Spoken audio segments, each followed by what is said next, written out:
अस्सलाम वालेकुम दोस्तों जैसा कि आप जानते हैं कि पाकिस्तान और इंग्लैंड के दरमियान वनडे सीरीज़ जारी है। और जैसे कि आप ये भी जानते हैं कि पाकिस्तान और इंग्लैंड के दरमियान पहला वनडे मैच बारिश की वजह से ड्रॉ हो गया था।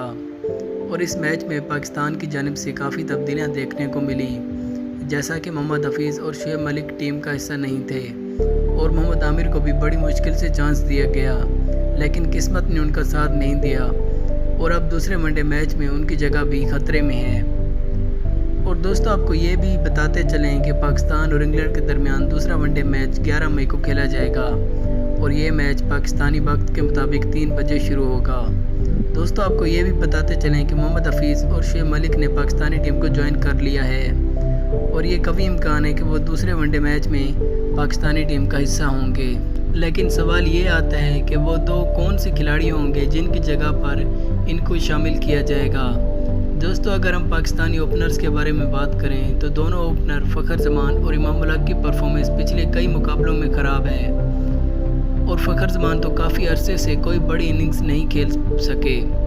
और अगर बात करें इमाम उल-हक की तो वो बहुत स्लो खेलते हैं और दोनों ओपनर टीम को अच्छा आगाज़ फराहम नहीं करते।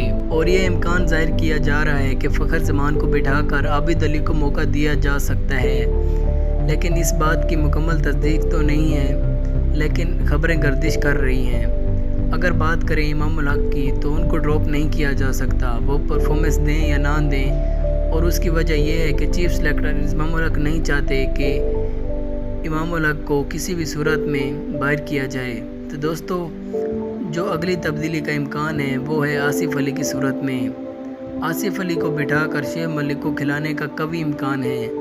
दोस्तों आपके ख्याल में कौमी टीम को किन 11 खिलाड़ियों के साथ मैदान में उतरना चाहिए और हमें अपनी कीमती राय से ज़रूर आगाह करें। अगर आपको वीडियो पसंद आई है तो इस चैनल को ज़रूर सब्सक्राइब करें ताकि आगे भी आपको ऐसी मज़ेदार किस्म की वीडियोस मिलती रहें। अपना बहुत ख्याल रखें। अल्लाह हाफ़िज़।